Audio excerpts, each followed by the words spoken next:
Capítulo 16. Chegou também a Derbe e a Listra.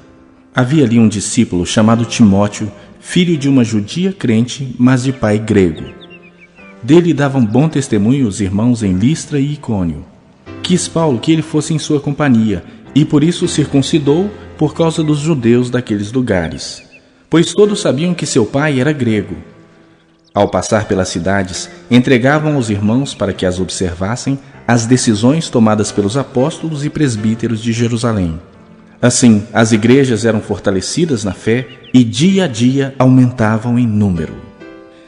E, percorrendo a região frígio-gálata, tendo sido impedidos pelo Espírito Santo de pregar a palavra na Ásia, defrontando Mísia, tentavam ir para Bitínia, mas o Espírito de Jesus não o permitiu.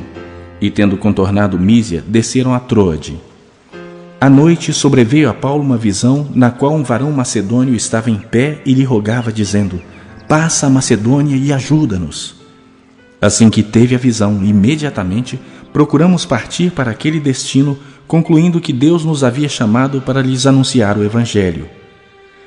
Tendo, pois, navegado de Troade, seguimos em direitura a Samotrácia, no dia seguinte a Neápolis e dali a Filipos, cidade da Macedônia, primeira do distrito e colônia. Nessa cidade permanecemos alguns dias.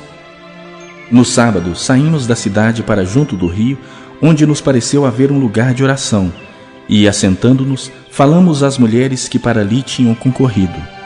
Certa mulher chamada Lídia, da cidade de Tiatira, vendedora de púrpura, temente a Deus, nos escutava. O Senhor lhe abriu o coração para entender as coisas que Paulo dizia.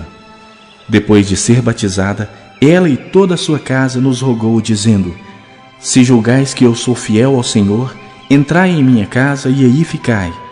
E nos constrangeu a isso.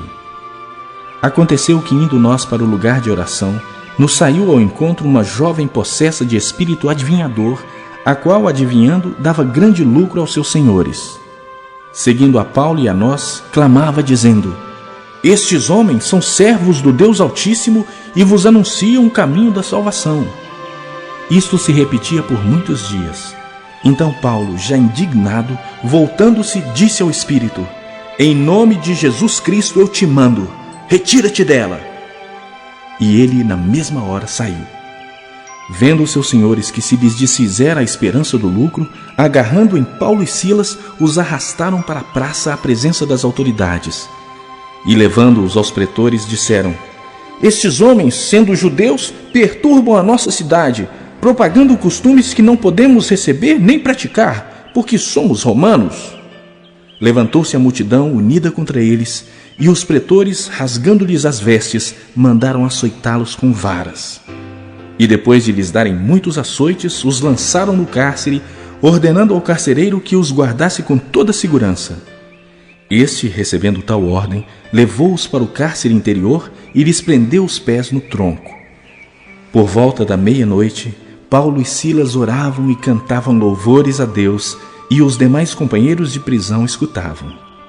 De repente sobreveio tamanho terremoto que sacudiu os alicerces da prisão. Abriram-se todas as portas e soltaram-se as cadeias de todos. O carcereiro despertou do sono e, vendo abertas as portas do cárcere, puxando da espada, ia suicidar-se, supondo que os presos tivessem fugido. Mas Paulo bradou em alta voz: não te faças nenhum mal, que todos aqui estamos. Então o carcereiro, tendo pedido uma luz, entrou precipitadamente e, trêmulo, prostrou-se diante de Paulo e Silas. Depois, trazendo-os para fora, disse: senhores, que devo fazer para que seja salvo? Responderam-lhe: creia no Senhor Jesus e serás salvo, tu e tua casa. E lhe pregaram a palavra de Deus e a todos os de sua casa. Naquela mesma hora da noite, cuidando deles, lavou-lhes os vergões dos açoites. A seguir, foi ele batizado e todos os seus. Então, levando-os para sua própria casa, lhes pôs à mesa, e com todos os seus manifestava grande alegria por terem crido em Deus. Quando amanheceu, os pretores enviaram oficiais de justiça com a seguinte ordem: põe aqueles homens em liberdade. Então o carcereiro comunicou a Paulo estas palavras: Os pretores ordenaram que fossem postos em liberdade. Agora, pois, saí e ide em paz.